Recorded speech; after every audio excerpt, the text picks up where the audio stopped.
नमस्कार साथियों, परीक्षण परिवार में आप सभी का स्वागत है। जैसा कि साथियों हम लोग क्या करें, केवीएस का जो हमारा पेपर होने वाला है उसमें जो शिक्षण शास्त्र जो सीडीपी आपके प्रश्न पूछे जाएंगे हम उसको देख रहे हैं। इसके पहले साथियों हम लोगों ने क्या किया, प्रीवियस ईयर के जितने भी हमारे पेपर आए हुए थे हम लोगों ने उसका एनालिसिस कर लिया, उसको देख लिया कैसे कैसे हमारे प्रश्न बने हुए थे। इसके पहले साथियों हम लोग क्या किए थे, अब प्रैक्टिस सेट देखें। प्रैक्टिस सेट में इससे पहले हम लोग 8 प्रैक्टिस सेट को देख चुके हैं जिसमें काफी अच्छे प्रश्न आपको कलेक्शन में करवाए गए। साथियों आप प्लेलिस्ट में जो वीडियो पढ़ी आप उसको एक बार रिवाइज जरूर करिए और देख के जाइए साथियों, क्योंकि जो प्रश्न मिलेंगे आपको परीक्षा में उसी प्रकार से प्रश्न वो उसमें मिलेंगे। तो चलिए साथियों आज हम लोग शुरुआत करते हैं, देखेंगे अगला प्रैक्टिस जो हमारा आज लाया है उसमें देखेंगे कैसे कैसे आपको प्रश्न मिलेंगे। उससे पहले हम लोग शुरुआत करते हैं, देखते हैं आज का हमारा जो थॉट है उसको एक बार पढ़ लेते हैं। कहा गया साथियों, बढ़ता वही है जो बदलता है, बढ़ता वही है जो खुद को बदलता है। साथियों तो चलिए हम लोग शुरुआत करते देखते हैं आज का हमारा जो प्रश्न है।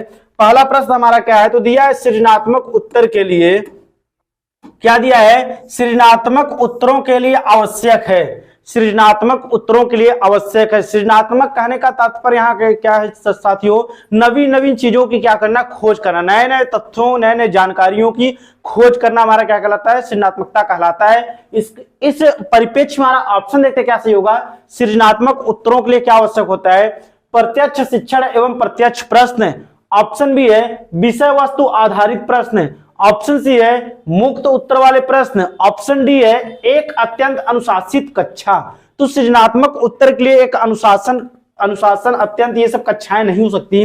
बाकी विषय वस्तु पर आधारित प्रश्न भी क्या होते हैं, सृजनात्मक सृजनशील बच्चों के लिए उपयोगी नहीं होते हैं। पहला दिया प्रत्यक्ष शिक्षण में प्रत्यक्ष प्रश्न, ये भी नहीं होगा, बल्कि उसमें क्या होते हैं, मुक्त उत्तर वाले प्रश्न होते हैं, शामिल होते हैं साथियों किसमें, सृजनशील बालकों में। और कौन सा अपसारी चिंतन इनमें पाया जाता है, किसमें, जो हमारे सृजनशील बच्चे होते हैं उनमें कौन सा चिंतन पाया जाता है, अपसारी चिंतन पाया जाता है। और क्या होता है, मुक्त उत्तर वाले प्रश्न होते हैं। इसमें क्या होता है, बच्चा कोई भी प्रश्न अगर आप करते हैं उससे तो उसका क्या करता है, अनेक प्रकार से तर्क वितर्क चिंतन करके उस प्रश्न का क्या करता है, वो जवाब देता है। तो ऑप्शन पूछा है तो हमारा सी वाला जो ऑप्शन यही क्या होगा, यहां पर सही होगा। अगला प्रश्न देखते हैं, दिया है एक शिक्षिका अपनी कक्षा के प्रतिभाशाली बच्चों की योग्यताओं की उपलब्धि चाहती है। एक शिक्षिका क्या करती है साथियों, अपनी कक्षा के प्रतिभाशाली बच्चों की योग्यताओं की क्या चाहती है, उपलब्धि चाहती है। अपने उद्देश्य की प्राप्ति के लिए उसे निम्नलिखित में से क्या नहीं करना चाहिए, उसे निम्नलिखित में से क्या नहीं करना चाहिए। इस चीज को आप नहीं वाले को एकदम प्रश्न को ध्यान से पढ़ेंगे और उसको सॉल्व करेंगे। दिया है एक शिक्षिका अपनी कक्षा के प्रतिभाशाली बच्चों की योग्यताओं की उपलब्धि चाहती है, अपने उद्देश्यों की प्राप्ति के लिए उस शिक्षिका को निम्न में से क्या नहीं करना चाहिए। ऑप्शन ए है गैर शैक्षणिक गतिविधियों में आनंद लेना सिखाना, बी है तनाव को नियंत्रित करना सिखाना, सी है विशेष ध्यान के लिए उन्हें उनके समकक्षीय लोगों से अलग करना, डी है उनकी सृजनात्मकता को समृद्ध करने के लिए उन्हें चुनौती देना।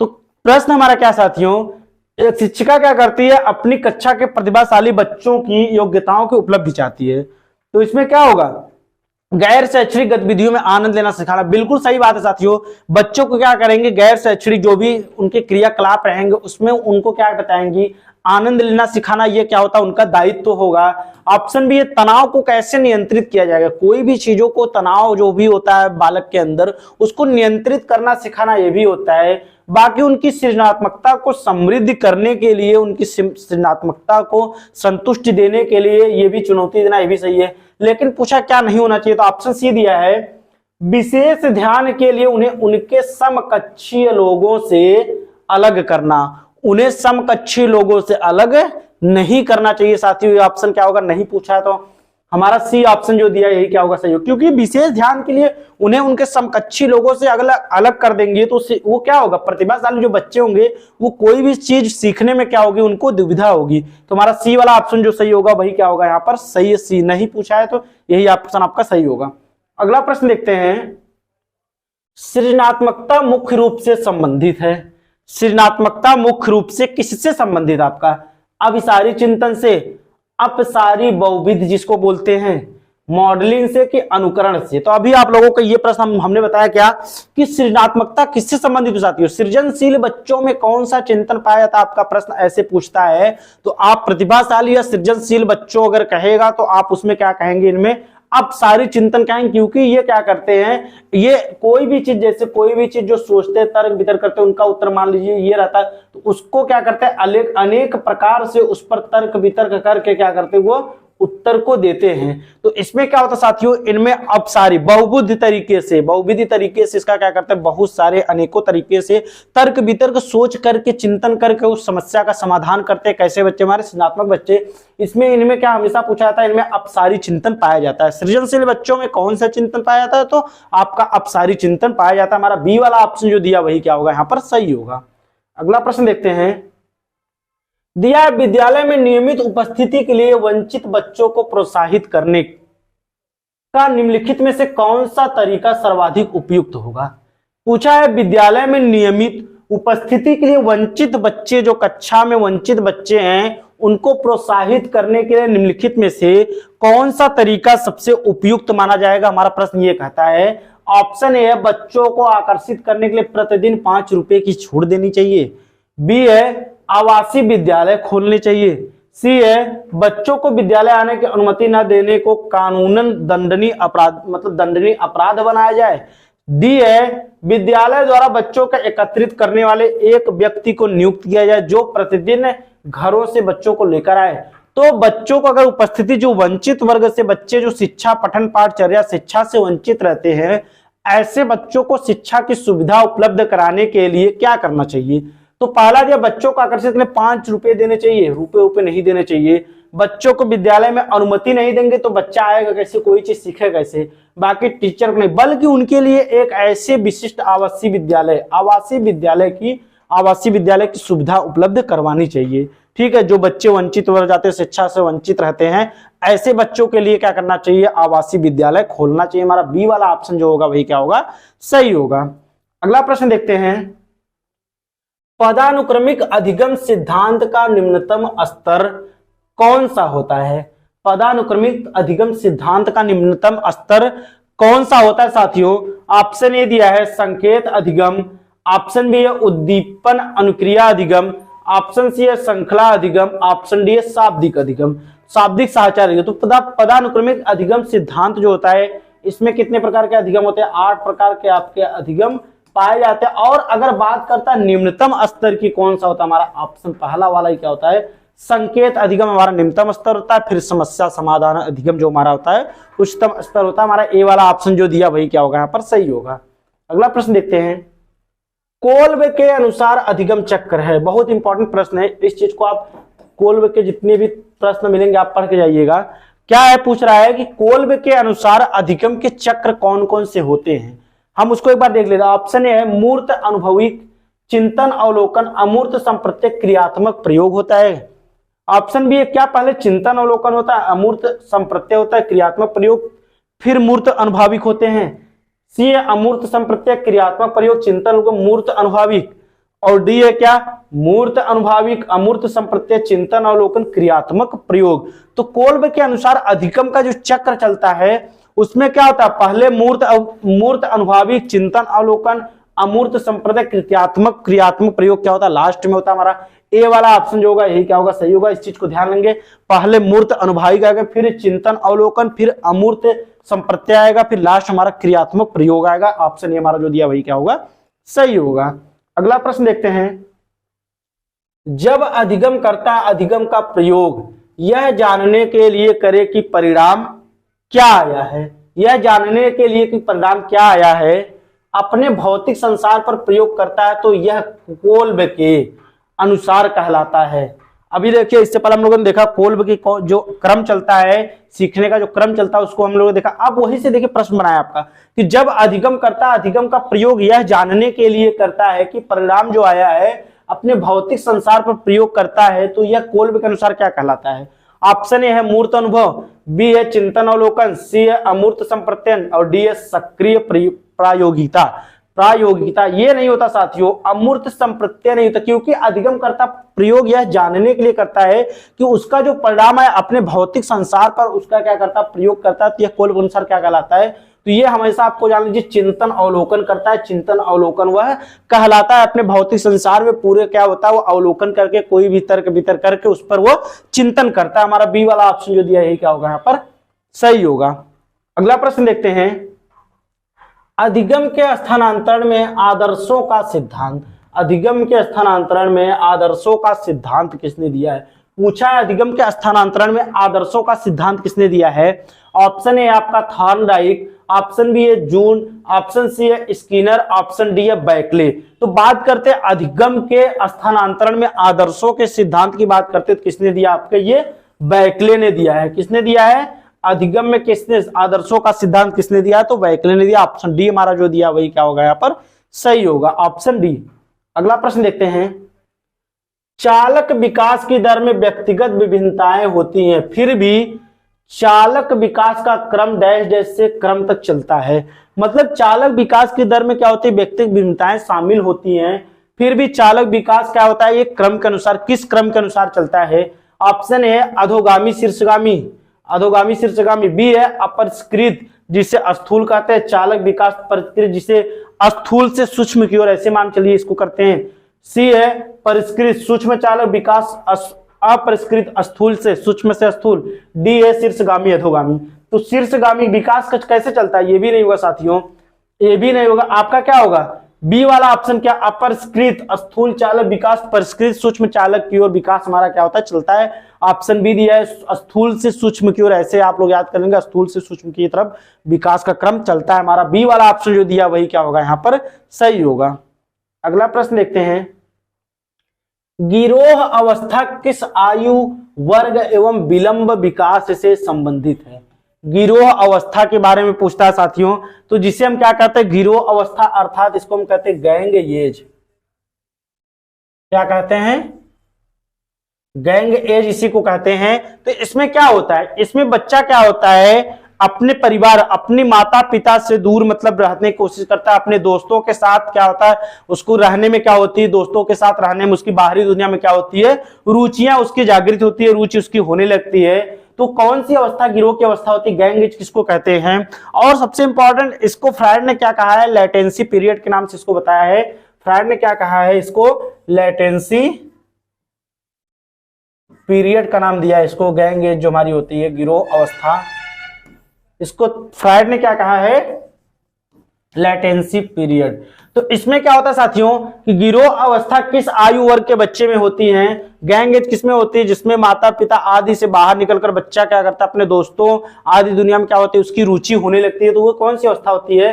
8 से 10 वर्ष सामाजिकरण की जो अवस्था होती है, यही ऑप्शन 8 से 10 वर्ष सामाजिकरण की अवस्था, ये बी वाला ऑप्शन जो दिया आपका ये क्या होगा? यही सही माना जाएगा, 8 से 10 वर्ष सामाजिकरण की अवस्था। बढ़ते अगला प्रश्न देखते हैं, निम्न में से कौन सी बाल्यावस्था की एक विशेषता नहीं है? निम्न में से कौन सी एक बाल्यावस्था की एक विशेषता नहीं है? पूछता। ऑप्शन ए दिया है सामूहिकता की प्रबलता, बी है जिज्ञासा की कमी, सी है अभिवृत्ति, डी है समूह एवं खेलों में सहभागिता। तो बाल्यावस्था की विशेषता कौन सी नहीं है? तो साथियों समूह में सहभागिता एवं खेलों में सहभागिता होती है, अभिवृत्ति होती है सामूहिकता की, लेकिन जिज्ञासा की कमी ये क्या होगा? ऑप्शन नहीं पूछता, यही क्या होगा यहाँ पर सही होगा हमारा बी जो दिया है, जिज्ञासा की कमी उनके अंदर नहीं होती है साथियों। तो हमारा बी वाला ऑप्शन जो होगा, पूछा है कौन सी विशेषता नहीं, तुम्हारा बी वाला ऑप्शन जो दिया वही क्या होगा सही होगा। अगला प्रश्न देखते हैं, निम्नलिखित में से कौन बालक में नैतिक मूल्यों के विकास में महत्वपूर्ण भूमिका निभाता है? निम्नलिखित में से कौन बालक में नैतिक मूल्यों के विकास में महत्वपूर्ण भूमिका कौन निभाता है? ऑप्शन ए दिया आपका प्रार्थना सभा, बी है सही सामाजिकरण, सी है बुद्धि और डी है सभी विकल्प सही हैं। तो बच्चे के नैतिक मूल्य, बच्चे के विकास में नैतिक मूल्य कौन सा निभाता है? नैतिक मूल्यों के विकास महत्वपूर्ण भूमिका आपका प्रार्थना सभा भी, सही सामाजिकरण भी उसका क्या करता है? नैतिक मूल्य। सामाजिकरण ही नैतिक मूल्यों का सबसे बड़ा क्या होता है?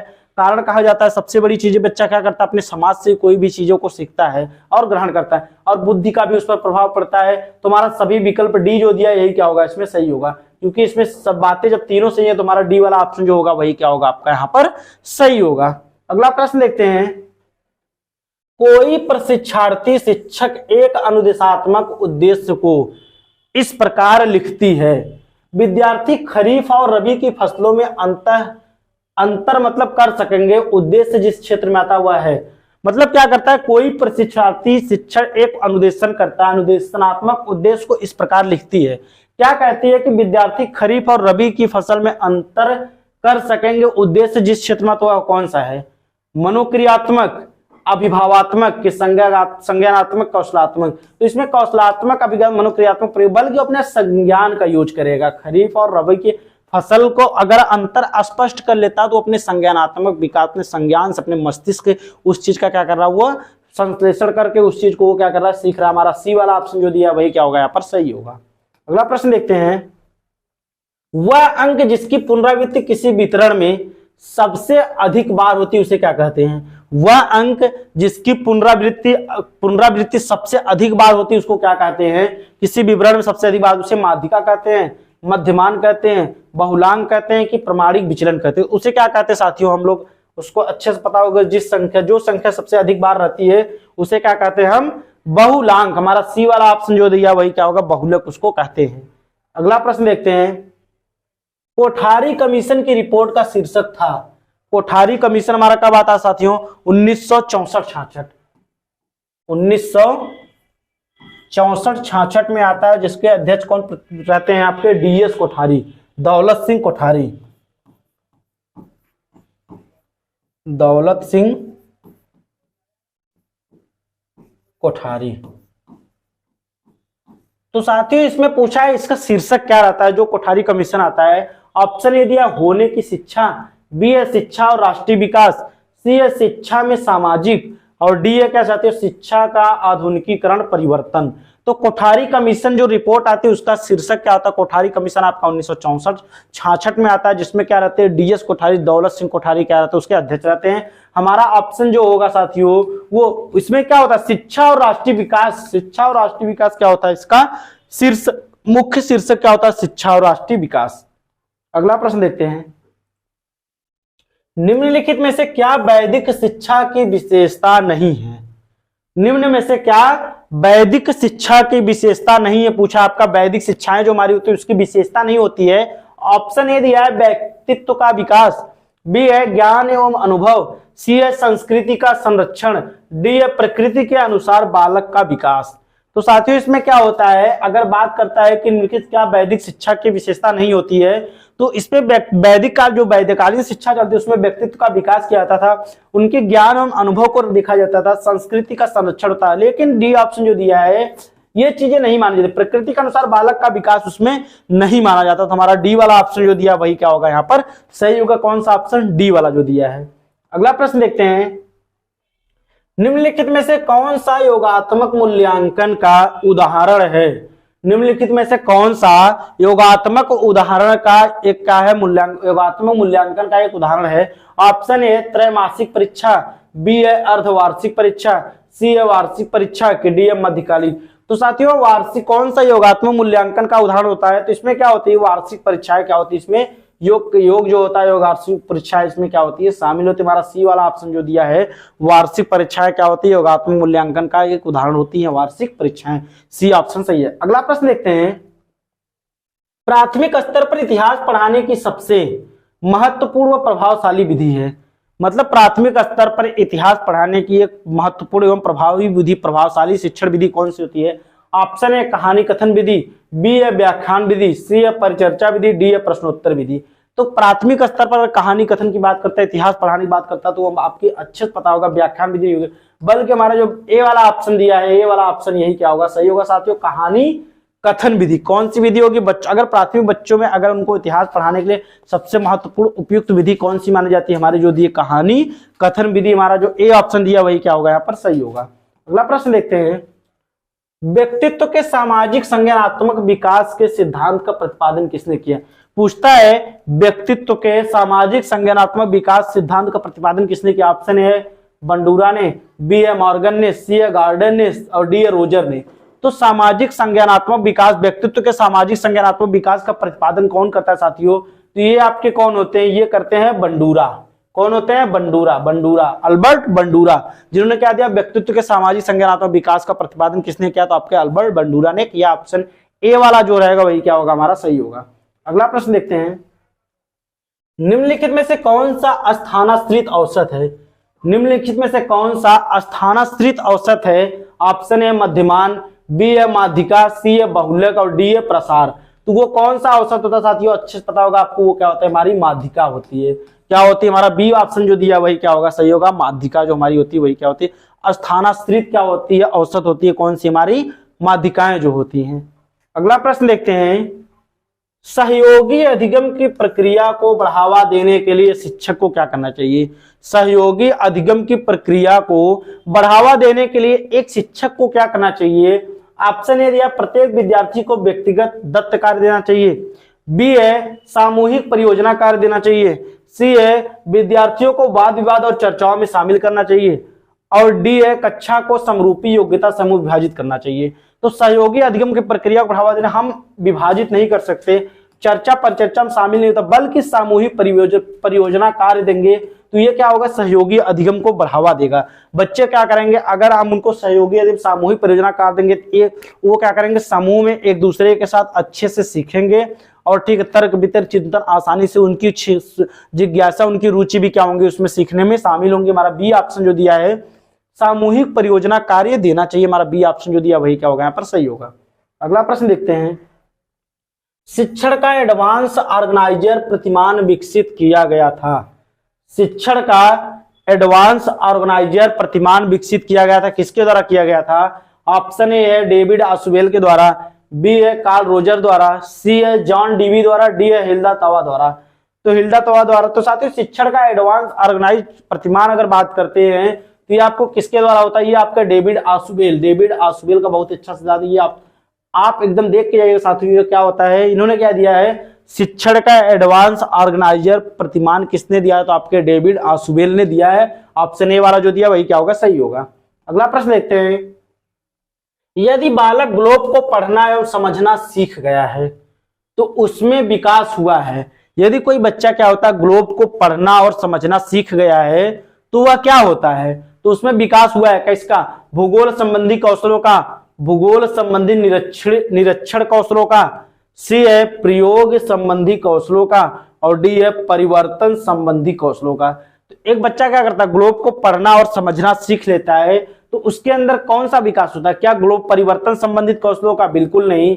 प्रयोग संबंधी ये भी नहीं होगा, भूगोल संबंधी, बल्कि उनके अंदर भूगोल संबंधी निरीक्षण कौशल का विकास होता है। हमारा जो बी ऑप्शन होगा, भूगोल संबंधी निरीक्षण कौशलों का, उसके अंदर क्या होता है, विकास होता है। बच्चा क्या करता है, ग्लोब को पढ़ना और समझना सीख लेता है। हमारा बी ऑप्शन जो दिया वही क्या होगा, सही होगा। अगला प्रश्न देखते हैं, कौशलात्मक उद्देश्य के विशिष्टीकरण का उदाहरण है। कौशलात्मक उद्देश्य के विशिष्टीकरण का उदाहरण क्या है, विशिष्टीकरण का उदाहरण क्या होता है, कौशलात्मक उद्देश्य के विशिष्टीकरण का उदाहरण क्या होता है। ऑप्शन ए, गणना कर सकेंगे। बी है, निष्कर्ष निकाल सकेंगे।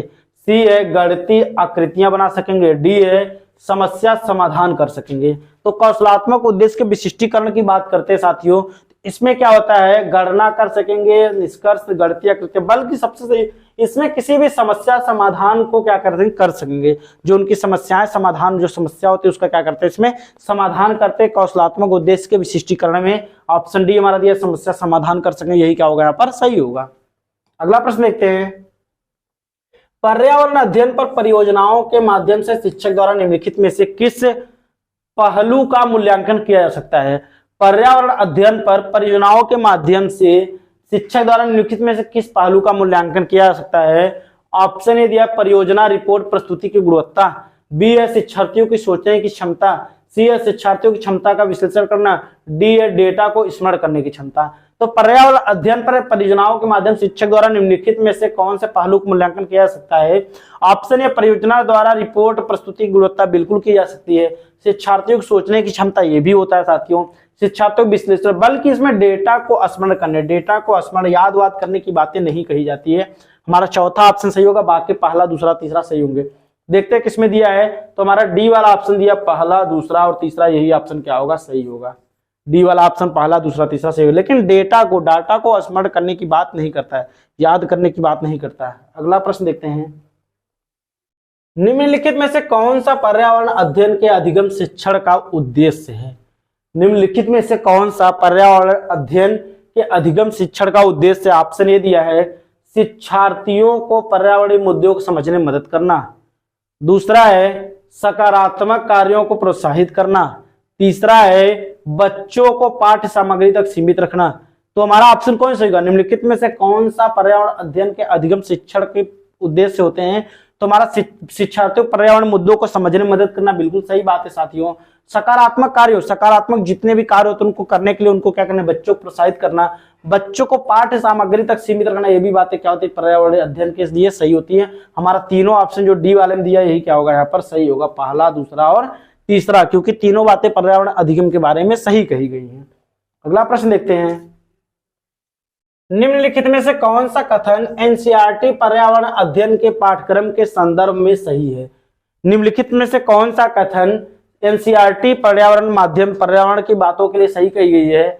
ऑप्शन पहला है, पाठ्यक्रम को विषयों की सूची के रूप में नहीं लेकिन प्रक्रमण के रूप में संयोजित किया जाता है।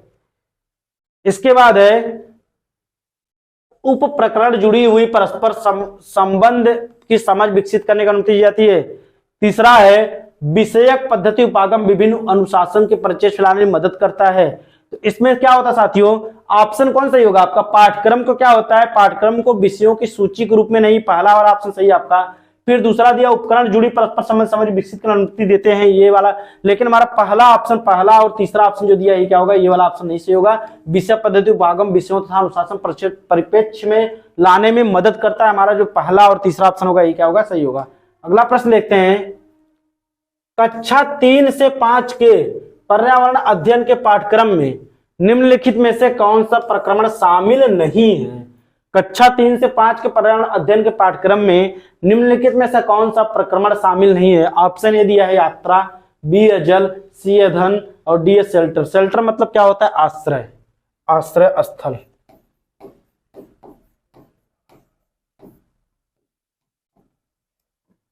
तो पर्यावरण बात करते साथियों, यात्रा होती है, जल होता है, आश्रय होता है, लेकिन धन, उसमें धन की कोई बात नहीं होती। हमारा सी ऑप्शन जो दिया वही क्या होगा, यहाँ पर नहीं पूछा तो वही क्या होगा, सही होगा। अगला प्रश्न देखते हैं,